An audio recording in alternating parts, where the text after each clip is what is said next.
वृंदावन बिहारी लाल की जय। कहाँ जप जगही गीत कियो, सोहतो वन जीवन को हनिका। तुलसी अग पर्वत कोटि जरें, हरि नाम हुतासन को कनिका। यहाँ पर हमने कथा छोड़ी सी, यहीं से शुरू कर रहे हैं। आप भाग्यशाली हैं, घर बैठे आपको भक्तमाल की कथा सुन रहे हैं। मोचित वृत्ति नित तहाँ रहो, जय नारायण पार्षद विद्वक सैन। जय विजय प्रबल बल मल मंगलकारी, नंद सुनंद सुभद्र भद्र जग आम मैं हारी। चांड प्रचंड विनीत कुमुद कुमुदाक्ष करुणालय, शील सुशील सुषेण भाव भगतन प्रति पालय। लक्ष्मीपति परवीन प्रीन परिनन परवीन, भजनानंद भगतन सुहृदय। मोचित वृत्ति नित तह रहो, यह नारायण पार्षद। कथा सुनिए आगे। मेरी चित्तवृत्ति सर्वदा वहाँ ही रहे, यहाँ नारायण भगवान के पार्षद रहते हैं। क्या भगवान के पार्षद कहाँ रहते हैं? भगवान के द्वार पर खड़े हैं बन करके। विश्व कसेन जय विजय प्रबल और बल, ये भक्तों का मंगल करने वाले हैं। नंद सुनंद सुभद्र और भद्र, ये भाव रोगों को हरने वाले हैं। चांड प्रचंड कुमुद और कुमुदाक्ष, ये परम विनीत तथा अति कृपालु हैं। ये भगवान जी के पार्षदों के नाम हैं। शील सुशील और सुषेण भावुक भक्तों के प्रतिपालक हैं। ये 16 प्रधान पार्षद श्री लक्ष्मी नारायण की सेवा करके उन्हें प्रसन्न करने में परम चतुर हैं और भजनानंदी भक्तों के हितकारी हैं। सीमा के अर्थात सर्वश्रेष्ठ भजनानंदी भक्त हैं। बोलिए वृंदावन बिहारी लाल की जय। भगवान नारायण के पार्षद असंख्य हैं। उनमें से 16 पार्षद प्रमुख हैं, जिनके नाम आपको सुना चुके हैं। इन पार्षदों का स्वरूप भगवान के ही तुल्य होता है। अंतर केवल श्री वत्स और कौत्सुभ मणि का है। ये दोनों चिन्ह श्री भगवान के ही होते हैं, पार्षदों के नहीं। बोलिए वृंदावन बिहारी लाल की जय। जब देवताओं ने इस प्रकार भगवान की स्तुति की, तब शंख चक्र गदा पद्मधारी भगवान उनके सामने पश्चिम की ओर प्रकट हुए। भगवान के नेत्र शरत कालीन कमल के समान खिले हुए थे। उनके साथ 16 पार्षद उनकी सेवा में लगे हुए थे। वे देखने में सब प्रकार से भगवान के समान ही लगते थे। केवल वक्षस्थल पर श्री वत्स का चिन्ह और गले में कौस्तुभ मणि नहीं थी। बल प्रबल नंद सुनंद भद्र सुभद्र कुमुद और कुमुदाक्ष की गणना वैष्णव द्वारपाल के में की जाती है। भगवान के स्वाभाविक गुण अनिमा महिमा आदि 8 सिद्धियों को ही नंद सुनंद 8 द्वारपाल कहते हैं। भगवान के प्रधान पार्षद श्री विश्वक्सेन जी हैं। वे 5 रात्रि आगम रूप हैं। श्री वैकुंठ धाम में भगवान विष्णु के मणि में प्रसाद के पश्चिम द्वार पर जय विजय द्वार की रक्षा में तत्पर रहते हैं। पूर्व के दरवाजे पर प्रचंड और प्रचंड, दक्षिण द्वार पर भद्र और सुभद्र तथा उत्तर के दरवाजे पर धाता और विधाता नाम के द्वार पर रहते हैं। कुमुद और कुमुदाक्ष की गणना वैकुंठ के मध्य में स्थित अयोध्या नगरी के दिक्पालों में भी की जाती है। भगवान सर्वशक्तिमान अजय हैं, पर उनके नित्य पार्षद उनकी रक्षा सेवा में सदा तत्पर रहते हैं। श्री मद्भागवत में वर्णन है कि जब वैष्णव पार्षदों ने देखा कि बलि के अनुचर दैत्यों ने वामन भगवान को मारने के लिए अस्त्र शस्त्र उठा लिए, तब उन्होंने भी हंसकर अपने अस्त्र उठा लिए, असुरों को रोक दिया। नंद सुनंद जय विजय बल प्रबल कुमुद कुमु दाक्ष विश्वसेन गरुड़ जयंत शुक्रदेव पुष्पदंत सातवत आदि भगवत पार्षद 10-10 हजार हाथियों का बल रखते हैं। बोलिए वृंदावन बिहारी लाल की जय। उन सब के स्वामी परम स्वतंत्र मायापति पुरुषोत्तम के दूत उन्हीं के समान परम मनोहर रूप गुण और स्वभाव के समान होकर इस लोक में प्रत्येक विचरण किया करते हैं। विष्णु भगवान के सुर पूजित एवं परम अलौकिक पार्षदों का दर्शन बड़ा दुर्लभ है।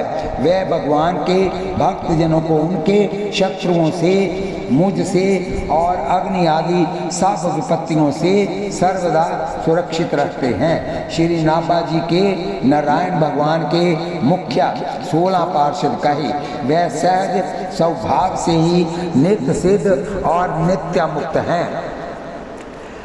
उन्होंने भगवत सेवा रूप अनंत संपत्ति को हृदय में एकत्र कर रखा है। ये लक्ष्मीपति नारायण को प्रसन्न करने में परम चतुर हैं। सदा भगवान के ध्यान में मगन रहते हैं। प्रेमा भाव से पूर्ण दृष्टिकोण से भक्तों का पालन करते हैं। स्वयं नारायण भगवान ने प्रेरणा करके सनकादिकों से जय विजय को 3 जन्म तक असुर होने का शाप दिलाया। फिर वहाँ प्रकट होकर बोले कि ये शाप मेरी इच्छा से ही हुआ है। ये सुनकर जय विजय ने शाप को अमृत पान के समान रुचि पूर्वक स्वीकार किया और कहा कि यदि आपको यही अच्छा लगता है तो अनुकूल सेवा सुख त्याग कर प्रतिकूल शत्रु भाव ही स्वीकार है।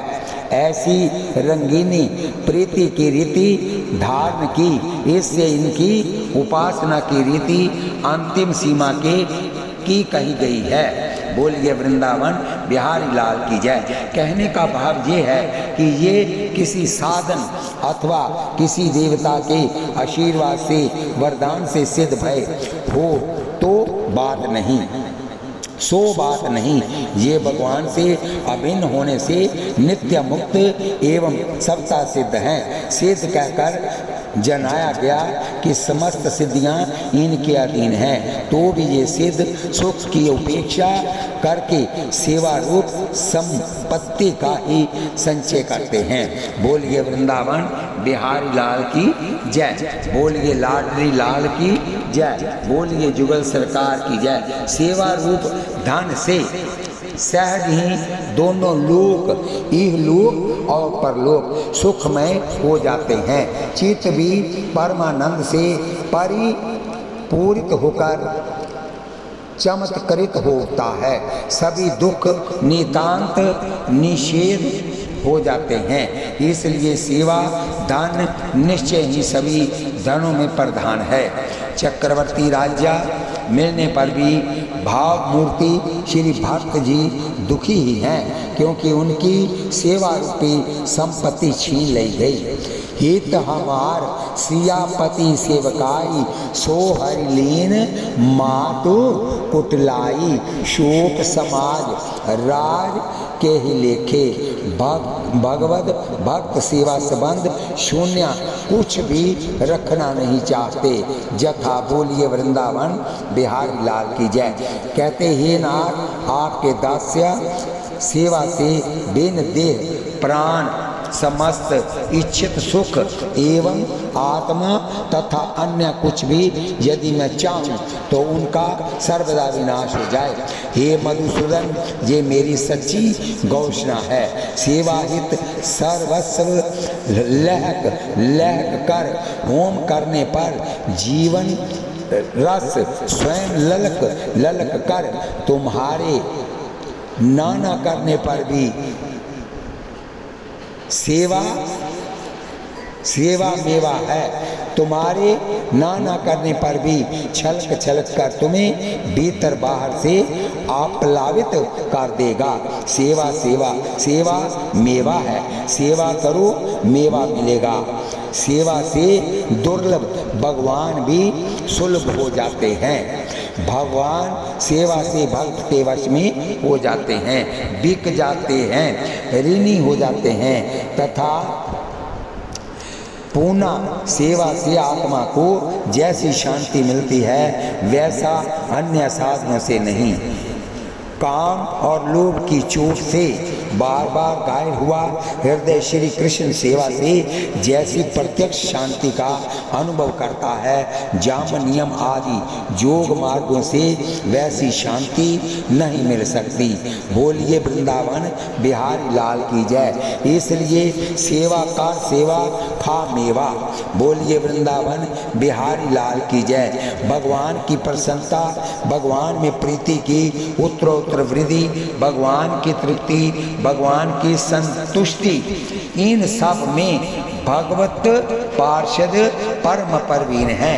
यहाँ ये जिज्ञासा होना स्वाभाविक है कि भगवत पार्षद किस साधन से भगवान नारायण का परिणन करते हैं। इसका बड़ा ही सुंदर समाधान भक्त शिरोमणि श्री प्रहलाद जी ने किया है। दैत्य बालकों भगवान को प्रसन्न करने के लिए ब्राह्मण देवता व ऋषि होना, सदाचार और विविध ज्ञानों से संपन्न होना तथा तप यज्ञ, शारीरिक और मानसिक सोच और बड़े बड़े व्रतों का अनुष्ठान पर्याप्त नहीं है। भगवान केवल निष्काम प्रेम भक्ति से ही प्रसन्न होते हैं और सब तो विडंबना मात्र है। भगवत पार्षदों की ऐसी ही निष्काम प्रेम लक्षणा भक्ति भगवान में है। अतः वह जिस प्रकार हमारे भगवान खुश रहें वो वैसा ही काम करते हैं। संपूर्ण आसक्तियों का परित्याग कर समस्त लोकों में विचरण करने वाले श्री सनकादिक जी एक बार भगवत दर्शन की लालसा से वैकुंठ धाम में जा पहुँचे। दर्शन की अत्यंत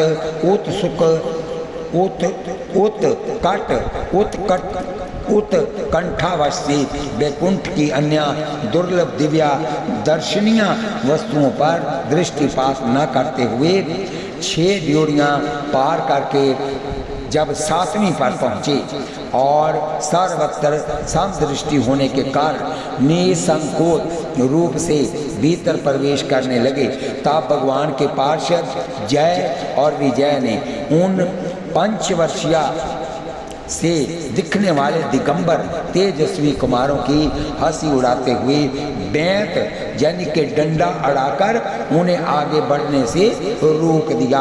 भगवत दर्शन में व्यवधान होने के कारण उनके नेत्र सहसा कुछ क्रोध से लाल हो उठे और वह इस प्रकार कहने लगे, तुम भगवान वैकुंठनाथ के पार्षद हो किंतु तुम्हारी बुद्धि अत्यंत मंद है।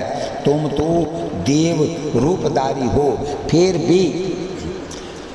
भी तुम्हें ऐसा क्या दिखाई दिया जिससे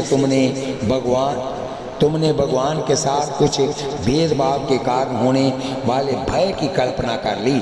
तुम अपनी भेद बुद्धि के दोष से इस वैकुंठ लोक से निकलकर उन पाप पूरित जोनियों में जाओ। यहाँ काम, क्रोध एवं लोभ प्राणियों के ये 3 शत्रु निवास करते हैं। शाप सुनकर जय विजय की आँख खुली, अपने अपराध का बोध हुआ, अतः अत्यंत व्याकुल होकर दोनों पार्षद दीन भाव से उनके चरणों में लौटकर प्रार्थना करने लगे, भगवान हमने अपने अपराध का उचित फल पाया, अब आप इतनी कृपा करें कि अध माधम जोनियों में जाने पर भी हमारी भगवत स्मृति बनी रहे। इधर श्री भगवान को जब विदित हुआ कि हमारे पार्षदों ने श्री सनकादिक का निरादर किया है, तब वह तुरंत लक्ष्मी जी के साथ वहाँ पहुँच गए। समाधि के विषय त्रिभुवन मोहन श्री वैकुंठनाथ की अचिंत्य सौंदर्य राशि के दर्शन कर सनकादिक की विचित्र दशा हो गई। बोलिए वृंदावन बिहारी लाल की जय। सनकादिक मुनीश्वर निरंतर ब्रह्मानंद में निमग्न रहा करते थे, किंतु जिस समय भगवान कमल नयन के चरणारविंद मकरंद से मिली हुई तुलसी मंजरी की गंध से सुवासित वायु ने नासारंध्र के द्वार उनके अंतःकरण में प्रवेश किया, उस समय वे अपने शरीर को संभाल न सके। उस दिव्या गंध ने उनके मन में खलबली पैदा कर दी। श्री सनकादिक ऋषियों ने निखिल सृष्टि नायक भगवान की स्तुति कर प्रभु के मंगलमय चरण कमलों में प्रणाम किया। भगवान श्री हरि ऋषियों की प्रशंसा कर उनके शाप का समर्थन करते हुए बोले, ऋषि स्वरूप ये जय विजय मेरे पार्षद हैं, इन्होंने अपना अपराध किया है, आपने इन्हें दंड देकर चित्त ही किया है। ब्राह्मण मेरे परम आराध्य हैं, मेरे अनुचरों के द्वारा आप लोगों का जो अनादर हुआ है उसे मैं अपने द्वारा ही किया समझता हूँ। मैं आप लोगों से प्रसन्नता की भिक्षा मांगता हूँ। मुनियों ने कहा, भगवान आप साक्षात धर्म स्वरूप हैं, सत्तर गुण की खानी है, सर्वेश्वर। इन द्वारपालों को आप जैसा उचित समझें वैसा दंड दें अथवा पुरस्कार रूप में इनकी वृत्ति बढ़ा दें। हम निष्कपट भाव से आपसे सब प्रकार सहमत हैं, अथवा हमने आपके इन निरपराध अनुचरों को शाप दिया है, इसके लिए हम ही को उचित दंड दें, वह भी हमें सहर्ष स्वीकार है। श्री भगवान ने कहा, मुनियों आप सत्य समझिए, आपका ये शाप मेरी ही प्रेरणा से हुआ है। ये दैत्य योनियों में जन्म तो लेंगे, परंतु क्रोधावेश से बड़ी एकाग्रता के कारण शीघ्र ही मेरे पास लौट आएंगे।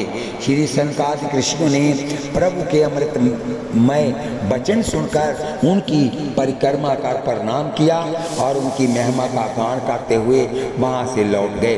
तदनंतर प्रभु ने अपने पार्षदों से कहा, तुम लोग निर्भय होकर जाओ, तुम्हारा कल्याण होगा। मैं सर्वसमर्थ होकर भी ब्रह्म तेज की रक्षा चाहता हूँ, यही मुझे अभिष्ट है। एक बार मेरे जोग निद्रा में स्थित होने पर तुम दोनों ने द्वार में प्रवेश करती हुई लक्ष्मी जी को रोका था। उस समय उन्होंने क्रोध होकर पहले ही तुम्हें शाप दे दिया था। आप दैत्य योनि में मेरे प्रति अत्यधिक क्रोध के कारण तुम्हारी जो एकाग्रता होगी उससे तुम विपर तिरस्कार जनित पाप से मुक्त होकर कुछ ही समय में मेरे पास लौट आवेंगे। इन शापों को शाप ना समझकर सुधा अमृत समझो, क्योंकि इससे अपराधों का शमन होकर तुम लोगों की शुद्धि हो जाएगी तथा मेरी भी अवतार लेकर लीला करने की इच्छा पूर्ण होगी। अतः पियो सुधा जिमी घोरी के शुद्ध सत्वमय वैकुंठ में जय विजय के द्वारा श्री सनकादिक ऋषियों की उपेक्षा तथा इन ऋषिश्वरों का क्रोध होकर जय विजय को शाप देना, दोनों ही बातें अनमेल हैं। इनकी संगति लगाते हुए श्री प्रियादास जी कहते हैं कि दोनों ही कार्य भगवत प्रेरणा से ही हुए हैं। भगवान ने भी इस बात को स्वीकार किया है। और हे मुनिगण, आपने जो इन्हें शाप दिया है ये मेरी ही प्रेरणा से हुआ है। प्रश्न है भगवान ने ऐसी प्रेरणा क्यों दी? समाधान, भगवान के योग निद्रा में स्थित होने पर जब जय विजय ने भीतर प्रवेश करती हुई लक्ष्मी को रोका था, तब श्री लक्ष्मी जी ने इन पार्षदों का बहुत समझाया था कि तुम लोग हमको और श्री प्रभु को पृथक पृथक समझते हो, ये तुम्हारी भूल है। हम तो अतः मुझे रोकना उचित नहीं है।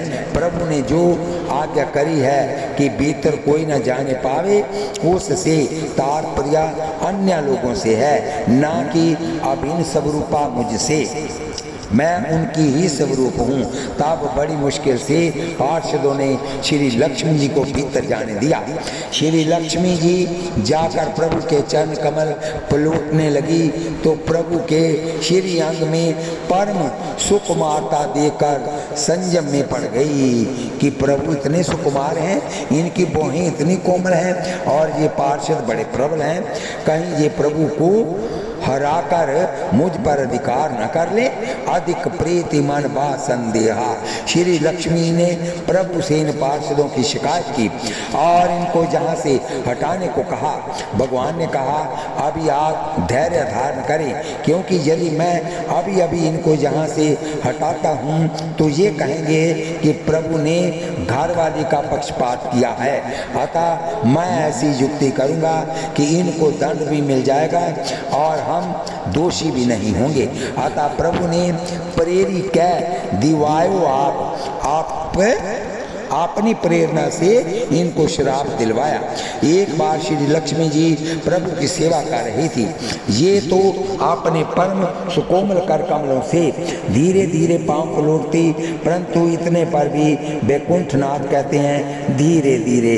ये सुनकर लक्ष्मी जी को शंका हुई कि भला मेरे कोमल करारविंदों के मृदुल संस्पर्श से को भी ये सहने में असमर्थ हैं, तो दैत्यादानों से कैसे लड़ते हैं, उनके अस्त्र शस्त्र कैसे सहते हैं, ये देखना चाहिए। सर्वज्ञा सर्वांतर्यामी प्रभु तुरंत इनके मन की बात जान गए। विचार किए कि लक्ष्मी जी को मेरा बल पराक्रम देखने की इच्छा है, इसके लिए चाहिए कोई प्रतिद्वंदी और मेरे सामने साधारण प्राणी टिक नहीं सकता। अगर मेरा मुकाबला कर सकते हैं तो मेरे पार्षद ही, परंतु ये तो मेरे अपने जो ठहरे, ये मुझसे संग्राम ही क्यों करने लगे। अतः लीला संपादनार्थ श्री सनकादिकों को प्रेरित करके शाप दिलवाया। श्री सनकादिक जी ने 3 जन्म का शाप दिया था। यथा मुक्त न भय हते भगवाना, 3 जन्म द्विज वचन प्रमाणा।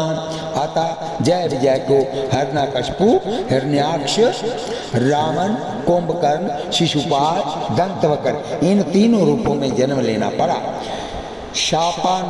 शापानंतर जब उद्धार की बात हुई तो श्री सनकादिक ने अपने मन में कहा धन्य तो ये पार्षद ही हैं जिन्हें भगवान बार बार अपना कहते हैं और उनके अपराध को अपना अपराध मानते हैं। प्रभु ने मेरी प्रशंसा तो बहुत की और पूज्य भी कहा, परंतु एक बार भी अपना नहीं कहा। अतः अब हमें भी वही करना चाहिए जिससे भगवान अपनावें, अपना कहें। ऐसा विचार कर सनकादिकों ने कहा कि भगवान शाप के हम कारण हैं, अतएव एक जन्म में इनका उद्धार भी मेरे निमित्त से होगा। हम स्वयं इनके पुत्र बनेंगे और मुझे ये सताएंगे तथा आपका अवतार और इनका उद्धार होगा। आगे चलकर श्री सनकादिक जी प्रहलाद के रूप में हिरण्यकशिपु के पुत्र बने, जिनके लिए भगवान ने नरसिंह अवतार लिया। श्री लक्ष्मी जी ने कहा एक जन्म में इनका उद्धार मेरे निमित्त से होगा, मेरे हरण इनके उद्धार का कारण बनेगा। ऐसा ही हुआ। राम ने जानकी जी का हरण किया और श्री राम जी के द्वारा मारा जाकर शाप से छुटकारा पाया। भगवान ने कहा, एक जन्म में इनके उद्धार का निमित्त मैं बनूंगा। मुझसे व्यक्तिगत घोर विरोध करेंगे और मेरे द्वारा मारे जाकर शाप से सर्वदा मुक्त हो जाएंगे। शिशुपाल वध ऐसी ही परिस्थितियों में हुआ। प्रश्न आता है, सनकादिक से ही अपने पार्षदों को शाप क्यों दिलवाया? समाधान, भगवत पार्षद सत्ता सिद्ध हैं, समर्थ हैं, इन्हें साधारण ऋषि मुनि का शाप लगेगा ही नहीं। अतः परम सिद्ध परम समर्थ स्वरूप भूत श्री सनकादिकों को शाप दिलवाया। समर्थ पुरुषों को साधारण लोगों का शाप नहीं लगता। आगे भृगु जी का थोड़ा सा दृष्टांत सुनिए। भृगु पत्नी दैत्यों का बहुत पक्ष लेती थी। उनका अनुचित पक्षपात भगवान को असहाय उठा, अतः चक्रधर से उनका सिर काट लिया। महर्षि भृगु जी दुखित होकर भगवान को भी नारी विरह से दुखी होने का शाप दिए।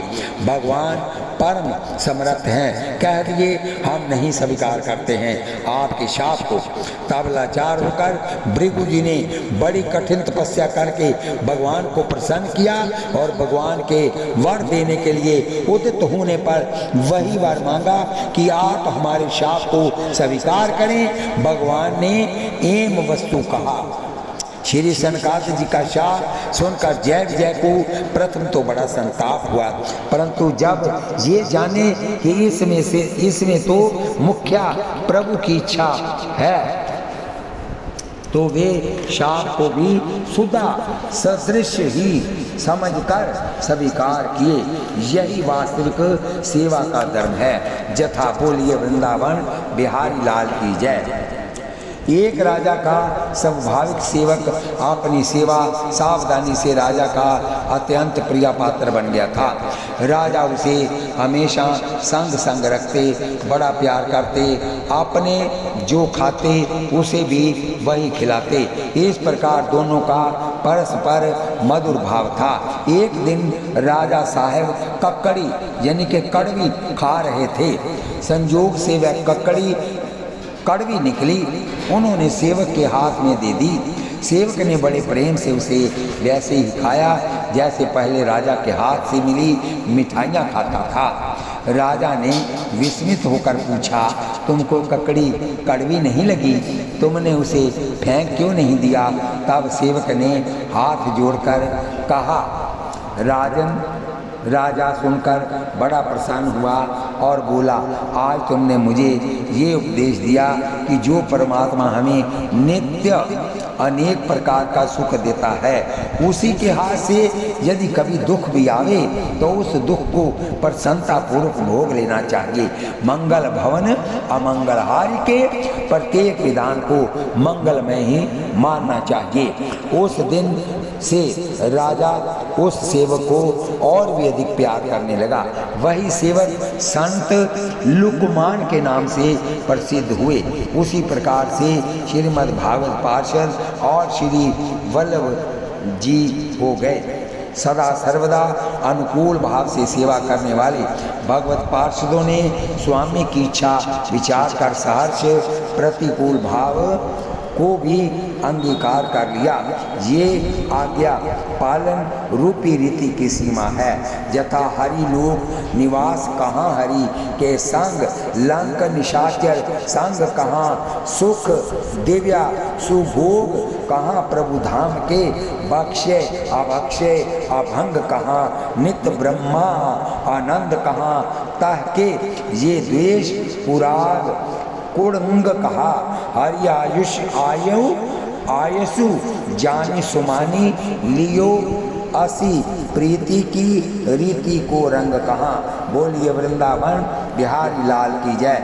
हरि बल्लभ सर प्रार्थो जिन चरण रेणु आसादरी, कमला कमला गरुड़ सोनंद आदि षोडश प्रभु पद रीति रति, हनुमान जामवंत सुग्रीव विभीषण शबरी, खलपति ध्रुव उद्धव, अम्बरीश, विदुर, अक्रूर, सुदामा, चंद्रहास, चित्रकेतु, ग्रह, गज, पांडव नामा, कौशार्व, कुंती, वधुपट, इंचत, लज्जा, हरि वल्लभ सब प्रार्थो जिन चरण रेणु आशा धरी। बोलिए वृंदावन बिहारी लाल की जय। श्री लक्ष्मी जी, गरुड़ जी, सुनंद आदि 16 पार्षद, हनुमान जी, जामवंत जी, सुग्रीव जी, विभीषण जी, खाकपति, जटायु जी, ध्रुव जी, उद्धव जी, अम्बरीश जी, विदुर जी, अक्रूर जी, सुदामा जी, चंद्रहास जी, चित्रकेतु, श्री गजेंद्र, ग्रह, पांडव, युधिष्ठिर, भीमसेन, अर्जुन, नकुल, सहदेव, कुंती जी और द्रौपदी जी, जिनकी लज्जा दुशासन के वस्त्र खींचते समय भगवान ने रखी। इस सब की प्रभु के पाद पद्मों में प्रीति है। इन हरि के प्यारे भक्तों की मैं प्रार्थना करता हूँ। इनके चरणों की रज को प्राप्त करने की आशा मन में धारण की है। बोलिए वृंदावन बिहारी लाल की जय। प्रार्थना आराधना का एक मुख्य अंग है, या जो कहें कि प्रार्थना, आराधना, उपासना, अर्चा, पूजा आदि समस्त साधनों का प्राण है तो भी अतियुक्त नहीं होगी। प्रार्थना बिना साधना अधूरी है, परंतु केवल प्रार्थना से ही साधना पूरी देखी गई। भगवान के जितने भी अवतार होते हैं प्रायः सब में प्रार्थना से प्रादुर्भाव का प्रसंग प्राप्त होता है। पुराणों में तो ऐसे प्रसंगों का प्राचुर्य है ही। दैनिक जीवन में भी अन्य साधनों के अभाव में केवल प्रार्थना से ही अभीष्ट सिद्धि होते देखी जाती है। विशेष विवशता में संकट काल में प्रार्थना के सिवा अन्य साधन संभव ही भी नहीं है। गजेंद्र ने, द्रौपदी ने केवल प्रार्थना ही की थी, भगवान ने उनका अभीष्ट पूर्ण किया। अतः श्री नाभा जी भी सबकी प्रार्थना करते हैं। जिस भक्ति के कारण भक्त भगवान के वल्लभ बन जाते हैं वह भक्ति के चरण रज के सेवन से ही प्राप्त होती है। महापुरुषों के चरणों की धूलि से अपने को नहलाए बिना केवल तप, यज्ञ आदि वैदिक कर्म, अन्न आदि के दान, अतिथि सेवा, दीन सेवा और गृहस्थोचित धर्मानुष्ठान, वेदाध्ययन अथवा जल, अग्नि या सूर्य की उपासना आदि किसी भी साधन से ये भगवत भक्ति प्राप्त नहीं हो सकती। बोलिए वृंदावन बिहारी लाल की जय। जो लोग आकिंचन भगवत प्रेमी महाभक्तों के चरणों की धूलि में स्नान नहीं कर लेते, उन लोगों की बुद्धि वैदिक कर्मों का पूरा अनुष्ठान करने पर भी जन्म मृत्यु रूप अनर्थ का सर्वदा नाश करने वाले भगवान के चरण कमलों का स्पर्श नहीं कर सकती। बोलिए वृंदावन बिहारी लाल की जय। यही कारण है कि उद्धव जी शरीके परम ज्ञानमान भी परम भगवती ब्रज देवियों के चरण रज की अभिलाषा करते हैं। मेरे लिए तो सबसे अच्छी बात ये होगी कि मैं वृंदावन धाम में कोई झाड़ी, लता, पता अथवा औषधि, जड़ी बूटी ही बन जाऊं। आहा, यदि मैं ऐसा बन जाऊंगा तो मुझे इन ब्रजांगनाओं की चरण धूलि निरंतर सेवन करने को मिलेगी। इनके चरण रज में स्नान करके मैं धन्य हो जाऊंगा। धन्य है ये गोपियां, देखो तो सही जिनको छोड़ना अत्यंत कठिन है। उन सब जन संबंधियों तथा लोक वेद की आर्य मर्यादाओं का परित्याग करके इन्होंने भगवान की पदवी, उनके साथ तन्मयता, उनका परम प्रेम प्राप्त कर लिया है। औरों की तो बात ही क्या, भगवद्वाणी आप उनकी निष्ठा निश्वास रूपा समस्त श्रुतियाँ निषिद्धें भी अब तक भगवान के परम प्रेम स्वरूप को ढूंढती ही रहती हैं, प्राप्त नहीं कर पाती। औरों की तो बात ही क्या, स्वयं भगवान भी भक्तों के चरण रज के लिए ललायत रहते हैं, जिसे किसी की अपेक्षा नहीं, जो जगत के चिंतन से सर्वदा उपरत होकर मेरे मनन चिंतन में तल्लीन रहते हैं और राग द्वेष न रखकर सबके प्रति समान दृष्टि रखते हैं। उन महात्माओं के पीछे पीछे मैं निरंतर ये सोचकर घूमा करता हूँ कि उनके चरणों की धूलि उड़कर मेरे ऊपर पड़ जाए और मैं पवित्र हो जाऊं। अतः श्री नाभा जी कहते हैं कि जिन चरण रेणुका आसादरी हरि के जे बल्लभ हैं, दुर्लभ भुवन मांझते नहीं की पद रेणु आशा जिए करी है। जो की जति तपी तासो मेरो कुछ काज नाही, प्रीति परतीति रीति मेरी मति हरी है। कमला गरुड़ जामवंत सुग्रीव आदि सबे सवाद रूप कथा पोथित में दरी है। प्रभु सो सचाई जाग कीर्ति चलाई, अति मेरे मन भाई सुखदाई रस भरी है। जो भगवान के प्यारे भक्त हैं वह 14 भुवनों में दुर्लभ हैं। मैंने उन्हीं की चरण रेणु को प्राप्त करने की आशा की है। भक्तिहीन जो कोरे जोगी सन्यासी और तपस्वी, उन लोगों से मेरे कुछ भी प्रयोजन नहीं है। भक्तों की प्रीति विश्वास और उपासना की रीति ने मेरी बुद्धि को अपनी ओर खींच लिया है। लक्ष्मी गरुड़ जामवंत और सुग्रीव आदि को भी अति मधुर कथाएं पुराण आदि ग्रंथों में लिखी हैं। जिन भक्तों ने प्रभु से निष्कपट सच्चा प्रेम किया है तथा संसार में अपनी ओर भगवान की कीर्ति फैलाई, उनकी रसमयी मधुर गाथा मेरे मन को बहुत अच्छी लगी, क्योंकि वह सुनने सुनाने में हृदय को सुख देने वाली है। भगवान को जो प्यारे हैं ऐसे भागवत सुदुर्लभ होते हैं। बोलिए वृंदावन बिहारी लाल की जय, बोलिए लाडली लाल की जय। आता इनसे मेरो कुछ काज नहीं। दूसरी बात ये कि इनकी शरण लेने पर ये लोग योग ज्ञान जप तप संयम व्रत का ही उपदेश करेंगे और इनकी मुझ में क्षमता नहीं है। तीसरे यदि जैसे तैसे कर भी सकूं तो इन साधनों से दैन्य जो भगवान को प्रिय है वह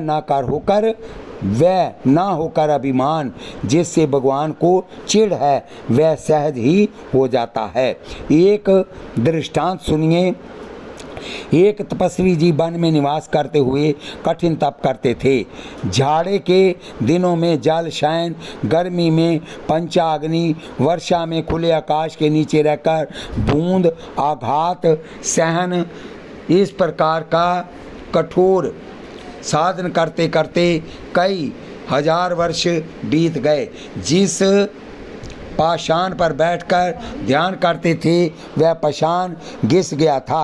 वो जहाँ योगासन आदि करते थे वहाँ की शिला में अंगों की गतिविधि के अनुसार गड्ढे हो गए थे। करुणा वरुणालय भगवान उनकी इस तितीक्षा पर द्रवित होकर ध्यान दर्शन देने आए, वरदान देने आए। तपस्वी जी ने भगवान का दर्शन किया, दंडवत प्रणाम आदि शिष्टाचार किए।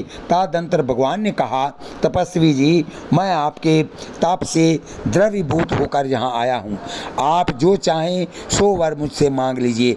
तपस्वी जी ने अपनी तपस्या का अभिमान हो गया तपस्वी जी को कि मेरे तपोबल से भगवान भी खिंच कर आ गए और वर देने की सिफारिश कर रहे हैं। अतः अकड़ कर बोले, मांगना क्या है, मेरी साधना का हिसाब कर लीजिए। आप जो जानते ही हैं, आप तो जानते हैं कि मैंने इतने 1000 वर्ष तप किया है। ये कहकर तपस्वी ने भगवान की कृपा की अवज्ञा की। भगवान हंस गए इसके अभिमान पर, इनकी अज्ञता पर।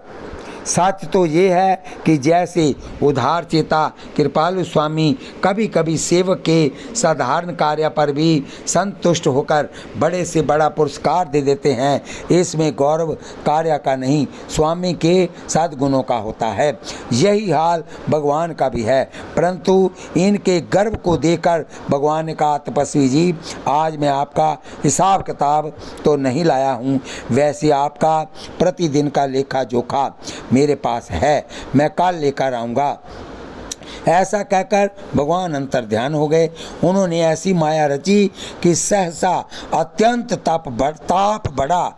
जंगल के समस्त जल स्तोत्र, नदी नाले सूख गए, वृक्ष झुलस गए, फल फूल का नाम नहीं रह गया।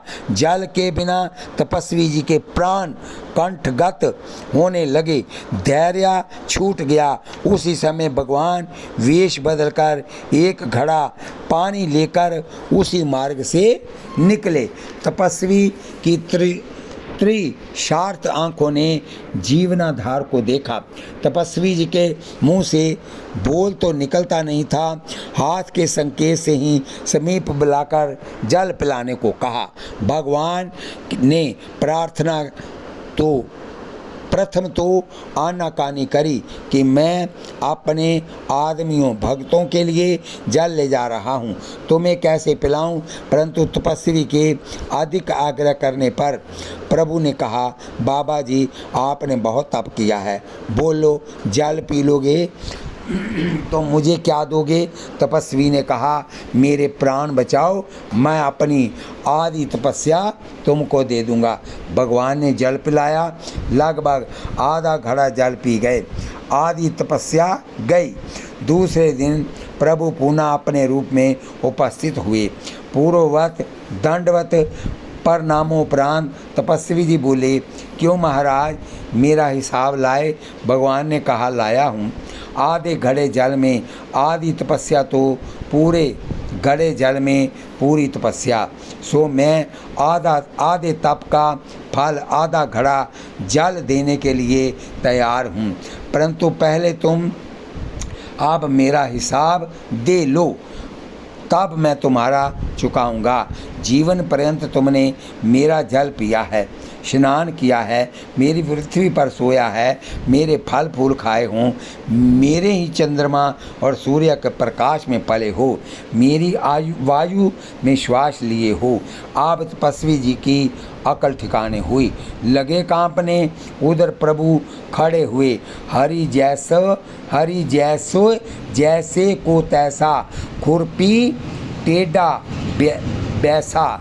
बोले, मेरा हिसाब चुकाओ, नहीं तो नरक के लिए प्रस्तुत हो जाओ। तपस्वी जी त्राही करते हुए चरणों में गिर पर कृपा की भीख मांगने लगे। भगवान ने कहा, मूर्ख, मैं तो कृपा करने आया ही था, परंतु तूने मेरे अहेतु की कृपा को अपनी तपस्या का चमत्कार समझा। फिर प्रभु ने कृपा करके तपस्वी जी को भक्ति दान दिया, अतः काज नहीं। बोलिए वृंदावन बिहारी लाल की जय, बोलिए जुगल सरकार की जय, बोलिए श्री कृष्ण वंदे जगत गुरु, बोलिए लाडली लाल की जय। उपरयुक्त भक्तों की प्रीति प्रतीति रीति ने मेरी बुद्धि को हर लिया है, अतः इनको छोड़कर अन्य से मेरा कोई प्रयोजन नहीं। रसिक, आइए सुनिए। मीन की प्रीति जथा जल में और मोर की है घन माल में जैसी, प्रीति जथा करी की कर में फनी की मणि ज्योति विशाल में जैसी, प्रीति बिहारी चुकोरनी की छंदापति के शबी जाल में जैसी, नेही विचारी के नीके लाजो ब्रज गोपिन प्रीति गोपाल में तैसी। बोलिए वृंदावन बिहारी लाल की जय। पाप हरे परिताप हरे तन पूजी भी हीतल शीतलताई हंस कियो बाकते बलि जाऊं कहाँ लू कहाँ करुणा अधिकाई काल बिलोकी कहे तुलसी मन में प्रभु की परतीति अघाई जन्म जहाँ तह रावरो सो निभे भरी देह स्नेह समाई एक बरो सो एक बल एक आस विश्वास राम नाम गण श्याम हित चातक तुलसीदास रसिक मुरारी साधु सेवा विस्तार कियो पावे कौन पार रीति भांति कुछ नियारिये रांका पति बांका तिय बसे पुन पंडर में उर में ना चाहने करीति कछु निहारिये हरिवंश गोसाई भजन की रीति सकृत को जानी है बीने तानो बानो ये राम मंडरानो कही कैसे कह बखानो ये रीति कछु नियारिये और एक नियारी रीति आंसू पिचकारी मानो अबे लाल प्यारी भव सागर समात है। भगवान का संग कभी न छोड़ने वाली जग जननी श्री लक्ष्मी जी नित्य हैं और जिस प्रकार श्री विष्णु भगवान सर्वव्यापक हैं वैसे ही ये भी है। विष्णु अर्थ है तो लक्ष्मी जी वाणी है, हरि न्याय है तो ये नीति है, भगवान विष्णु बोध है तो ये बुद्धि है, तथा वह धर्म है तो लक्ष्मी जी सत्य क्रिया है। श्री हरि और श्री हरि प्रिया का ये तात्विक एक श्रीमद् मद गोस्वामी तुलसीदास जी ने भी वर्णन किया है। यथा गिरा अर्थ जल बीच सम कहियत भिन्ना भिन्न बंधो सीता राम पद जिन्हीं परम प्रिय किन। इंद्र ने भी लक्ष्मी जी की प्रार्थना करते हुए उपयुक्त सिद्धांत का ही समर्थन किया है। हे अम्ब तुम सभी लोकों की माता हो तथा देवेश्वर विष्णु पिता हैं। तुमसे और भगवान विष्णु से ये स्थावर जंगम जगत व्याप्त है। सर्वशक्तिमान भगवान जब जब लीला शरीर धारण करते हैं तब तब महाशक्ति भी उनका अनुसरण करके लीला शरीर धारण करती है और उनकी लीला में सहयोग देती है। श्री राम रूप में अवतार लेने पर सीता जी के रूप में अवतीर्त हुई, वह ही कृष्ण अवतार में रुक्मिणी हुई। इसी तरह अन्य नए अवतारों में भी वह प्रभु से पृथक नहीं हुई। देव बनने पर देवी बनती है, मानव अवतार ग्रहण करने पर मानवी बनती है।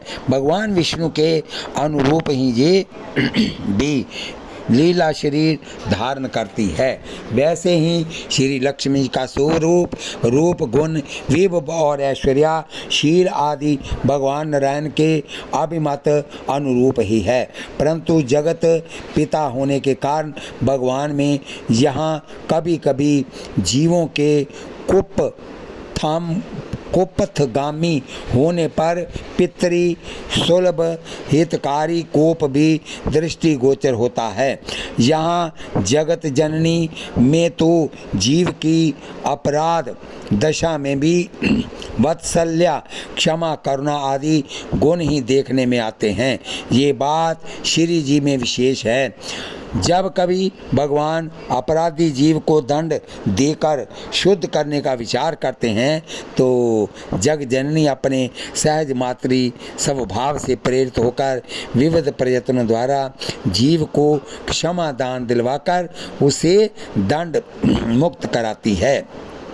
हे माता, परिपूर्ण पापी जीव के विषय में हित करने की वृत्ति से पिता के समान आपके स्वामी जब कभी कुपित होते हैं उस समय आप ये क्या हुआ, इस जगत में अपराधी रहित कौन है आदि इस प्रकार के उपायों में से इस जीव के अपराधों को ईश्वर के चित्त से बुलाकर उसे अपनाती हैं।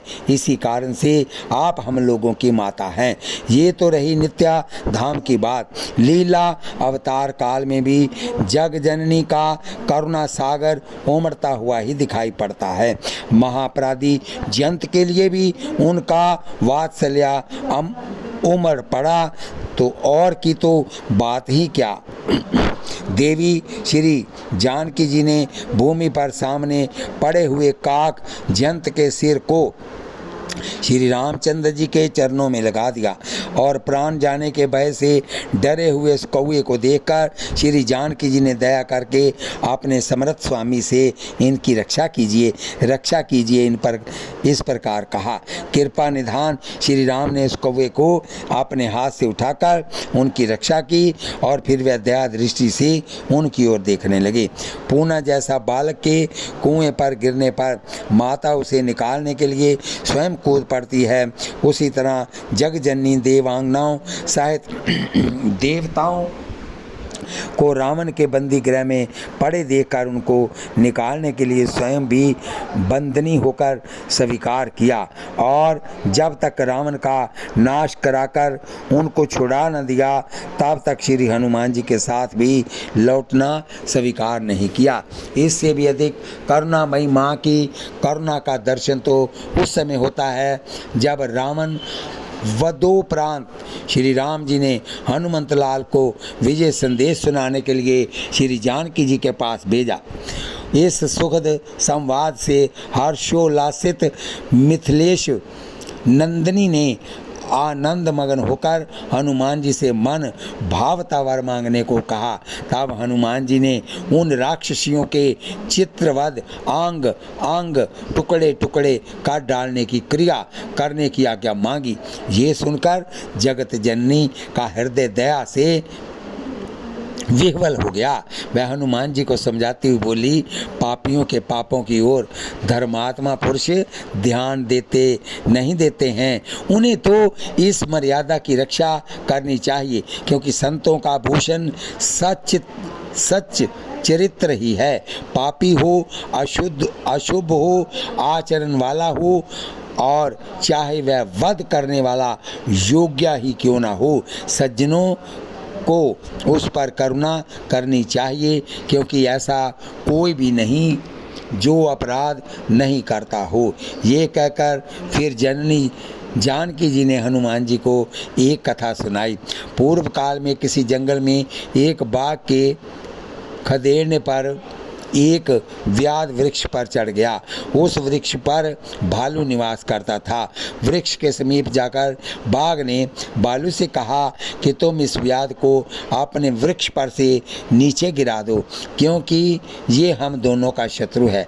भालू ने कहा, मेरे निवास स्थान पर आए हुए इस व्याध को मैं नहीं गिराऊंगा। ऐसा करने से शरणागति धर्म में महान कलंक लग जाएगा, क्योंकि बाघ ऊपर बैठा था और नीचे वो व्याध उनके चरणों में बैठ गया। ऐसा कहकर भालू सो गया। तब बाघ ने व्याध से कहा कि मैं तुमको छोड़ दूंगा, तुम सोए हुए भालू को वृक्ष से गिरा दो। दुष्ट व्याध ने सोए हुए भालू को वृक्ष पर से धकेल दिया, किंतु पूर्व अभ्यास के बल से भालू वृक्ष की शाखा को पकड़कर बच गया, नीचे नहीं गिरा। तब बाघ ने भालू से कहा, देखो कैसा दुष्ट ये व्याध है, तुम्हारे साथ इसने विश्वासघात किया, अतः अब इस विश्वासघाती व्याध को तुम नीचे धकेल दो। बाघ ने इस प्रकार बार बार कहने पर भी भालू ने व्याध को नीचे नहीं गिराया और बाघ से कहा कि मैं इस अपराधी की भी रक्षा करूंगा, क्योंकि शरणागति धर्म में अपराधियों की भी रक्षा का विधान है। ये प्रसंगवश एक बात और कह दूं कि श्री जानकी जी ने राक्षसियों की रक्षा में शरणागति धर्म का हवाला दिया। प्रश्न होगा कि ये दुष्ट स्वभावा राक्षसियाँ शरण में कब आई? समाधान, सुंदरकांड में जब त्रिजटा ने श्री राम विजय सूचक अपने स्वप्न का वृत्तांत राक्षसियों से कहा, तब सभी राक्षसियां अत्यंत भयभीत होकर त्रिजटा से अपनी रक्षा का उपाय पूछने लगी। उस समय त्रिजटा ने कहा कि यद्यपि तुम लोगों ने वैदेही को बहुत सताया है, परंतु मैं उसके स्वभाव को जानती हूँ। वह परिणाम मात्र से ही प्रसन्न हो जाती हैं। अतः सब राक्षसियों के महान भय से रक्षा के लिए मैं श्री मैथिली की प्रणति मात्र से पर्याप्त है। राक्षसियाँ आपस में ये विचार विमर्श ही कर रही थी कि अभी प्रणाम किया भी नहीं। इधर करुणामयी माता ने केवल प्रणाम करने की बात सुनकर उनकी शरणागति मान ली। बोलिए वृंदावन बिहारी लाल की जय, बोलिए लाडली लाल की जय। इस प्रकार प्रणाम मात्र भी न करने वाली राक्षसियों को स्वभाववश ही शरणागत मानकर श्री हनुमान जी से समझा बुझाकर रक्षा कराई। श्री जानकी जी के इस निरहेतु वत्सल स्वभाव पर मुग्ध होकर बोलिए वृंदावन। स्वामी भट्ट जी कहते हैं, हे माता, हे मैथिली जी, तत्कालीन अपराध करने वाली राक्षसियों की हनुमान जी से रक्षा करने वाली आपकी कृपा से मैं आपकी शरण हूँ। ऐसा वचन कहने वाले शरणागत जयंत और विभीषण जी की रक्षा करने वाली श्री राम जी की कृपा को अत्यंत लघु सिद्ध कर दिया। वह आपकी निर्हेतु की कृपा अत्यंत पापी हम सरीखे आश्रितों को सुखी करे। ऐसी भगवान नारायण के समान रूप गुण वैभव वाली कृपा गुण आदि श्री लक्ष्मी जी तत्वता भगवान से अभिन्न होकर भी नित्य पत्नी भाव को स्वीकार कर अत्यंत अनुराग पूर्वक भगवान को भजती है। जिनका कृपा कटाक्ष प्राप्त करने के लिए ब्रह्मा आदि देवता भगवान के शरणागत होकर बहुत दिनों तक तपस्या करते रहे, वही लक्ष्मी जी अपने निवास स्थान कमल वन का परित्याग करके बड़े प्रेम से जिनके चरण कमलों की सुभग छत्रछाया का सेवन करती हैं। बोलिए वृंदावन बिहारी लाल की जय। कौशलपुरी के स्वामी श्री रामचंद्र जी के सुंदर और कोमल दोनों चरण कमल ब्रह्मा जी और शिव जी के द्वारा वंदित हैं। श्री जानकी जी के कर कमलों से दुलराए हुए और चिंतन करने वाले मन रूपी भौरे के नित्य संगी हैं।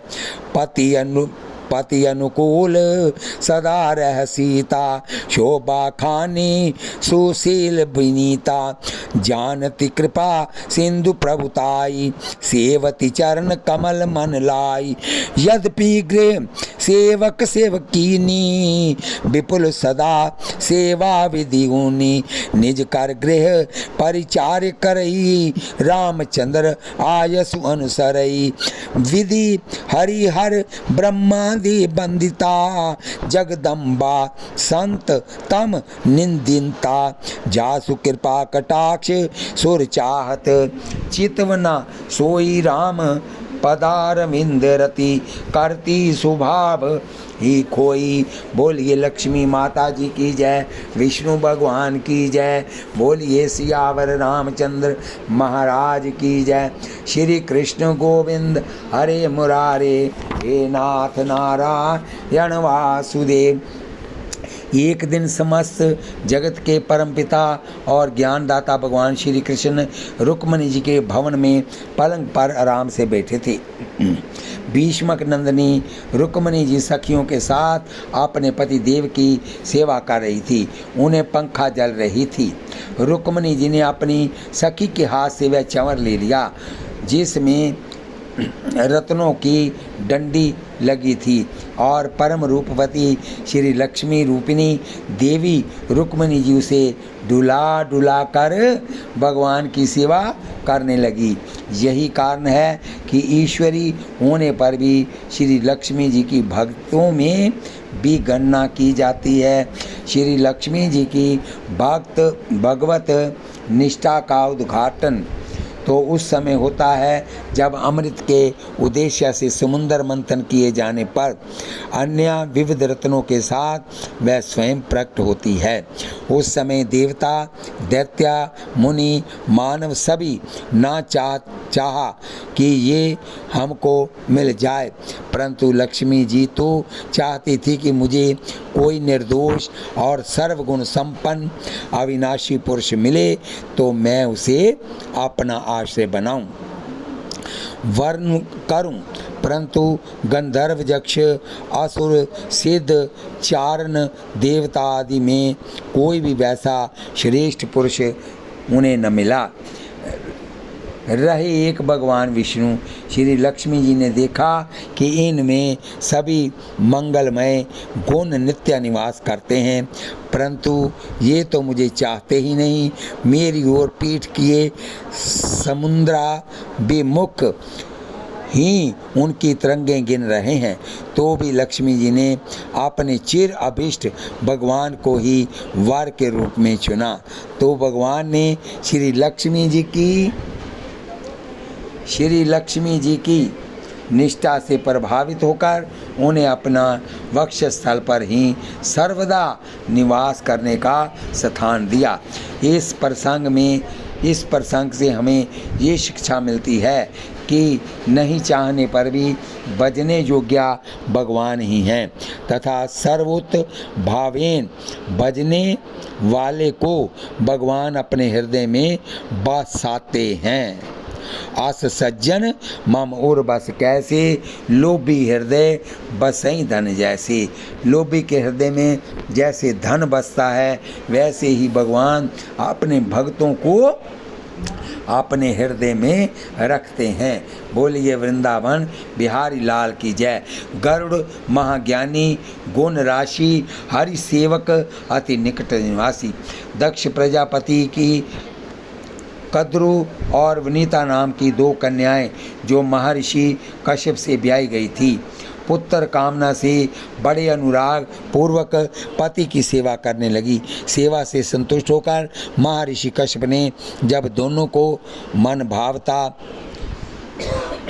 वर मांगने को कहा, कुद्रु ने समान शक्ति वाले 1000 नागों को पुत्र रूप में पाने का वर मांगा। विनता ने कुद्रु के पुत्रों से सभी गुणों में श्रेष्ठ केवल 2 पुत्रों का वर मांगा। ऋषि ने एवं वस्तु कहा। फल स्वरूप कालांतर में कुद्रु ने 1000 और विनीता ने 2 अंडे दिए। 500 वर्ष तक अंडों का सेवन करने के अनंतर कुद्रु के 1000 नागपुत्र तो अंडों से बाहर आ गए, परंतु विनता के अंडे ज्यों के त्यों रहे।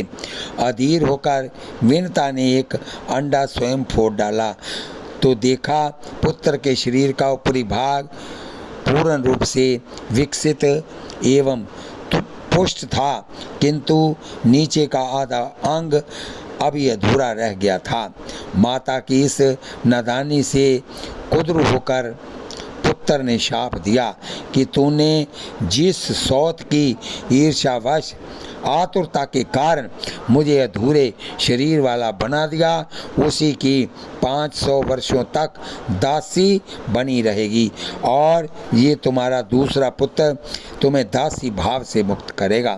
परंतु धैर्य रखना, कहीं आतुरता में इस अंडे को भी नहीं फोड़ देना। तेजोमयी अरुण कांति के कारण विनीता ने उस प्रथम पुत्र का नाम अरुण पड़ा और ब्रह्मा जी की आज्ञा से वह सूर्य के सारथी बने। तदंतर समय पूरा होने पर गरुड़ जी का जन्म हुआ। उस समय वह प्रलय काल की अग्नि के समान प्रज्वलित एवं प्रकाशित हो रहे थे। श्री गरुड़ जी के तेज को ना सह सकने के कारण देवताओं ने उनकी स्तुति की तो उन्होंने अपना तेज समेट लिया। कुद्रु और कद्रु पुत्र नागों के द्वारा बार बार दास वत व्यवहार किए जाने पर गरुड़ जी ने जब उनका हेतु पूछा तो वनिता ने कुद्रू के कपट की कथा सुनाई। बात ये हुई कि एक बार दोनों में सूर्य के घोड़ों की अथवा क्षीर समुद्र से निकले हुए उच्च शर्वा नामक घोड़े की पूंछ के रंग के विषय में वाद विवाद हुआ। कुद्रू काली बताती और विनता श्वेत। अंतो गत्वा ये निश्चय हुआ कि जिसकी बात झूठी निकले वह दूसरे की दासी होकर रहे। कुद्रू की आज्ञा अनुसार उनके पुत्र नाग घोड़े की पूंछ से जा लिपटे, जिससे वह काली दिख पड़ी। इस चालाकी से कुद्रू ने विनता को दासी बनाया और अनेकों कष्ट दिया करती थी। ये सब जानकर गरुड़ जी ने नागों से कहा कि हम तुम्हारा क्या काम कर दें जिससे कि मैं और मेरी माता दास भाव से छुटकारा पा जाए। उन्होंने कहा कि हमें अमृत ला दो। श्री गरुड़ जी माता को प्रणाम कर आज्ञा आशीर्वाद पाकर स्वर्ग में जाकर देवताओं को पराजित कर अमृत के पात्र को लेकर बड़ी तेजी से वहाँ से उड़ चले। अमृत अपने अधिकार में होने पर भी गरुड़ जी स्वयं उसे नहीं पिए। उनकी ये निष्प्रियता देखकर भगवान विष्णु ने प्रसन्न होकर उन्हें बिना अमृत पान के ही अजर अमर होने का तथा अपनी ध्वजा पर स्थित रहने का एवं अपना वाहन बनने का परम दुर्लभ वरदान दिया। अमृत का अपहरण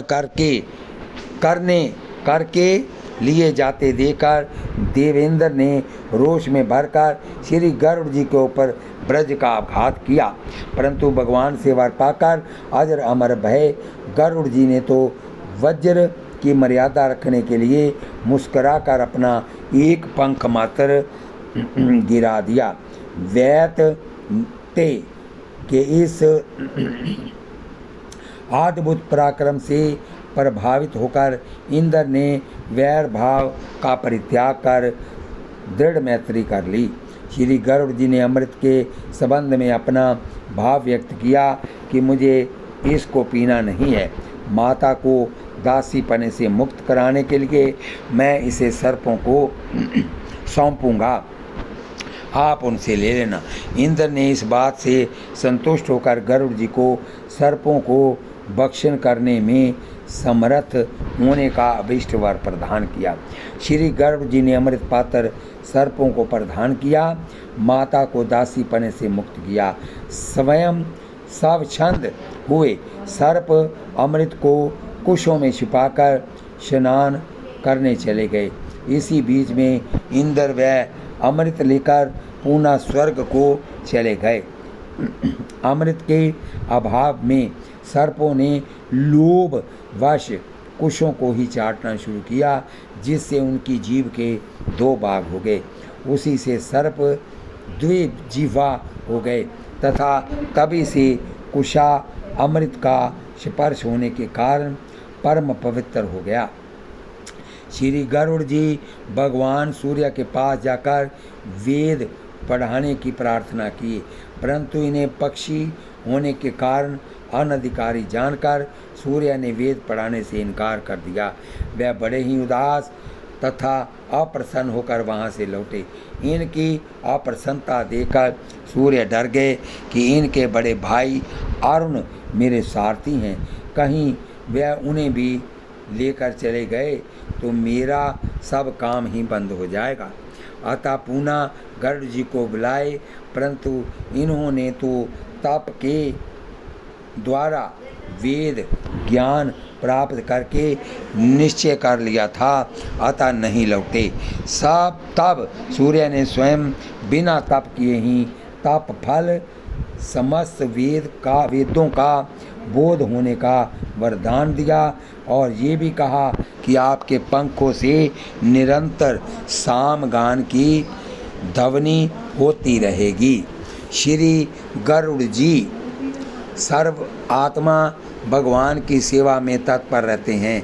आपकी सेवाओं का स्मरण करते हुए श्री स्वामी अनुजाचार्य जी कहते हैं, ऋक वेद, यजुर्वेद, सामवेद स्वरूप आपके चरण कमलों के संघर्ष के चिन्ह से अंकित शरीर व गरुड़ जी उचित समय पर आपके दास, सखा, वाहन, आसन, ध्वजा, वितान तथा पंखा बनकर आपकी सेवा करने के लिए सदा आपके आगे खड़े रहते हैं।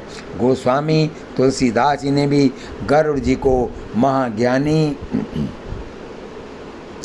महाज्ञानी गुण राशि हरि सेवक, हरि के अद्भुत निकट निवास करने वाला कहा है तथा गरुड़ महाज्ञानी गुण राशि हरि सेवक अति निकट निवासी। भगवान ने अपनी विभूतियों का उल्लेख करते हुए श्रीमद् भागवत गीता में अपने आप को पक्षियों में वैत नय बताया है। बोलिए वृंदावन बिहारी लाल की जय। इस कथा को हम यही विश्राम देते हैं, कल फिर कथा होगी।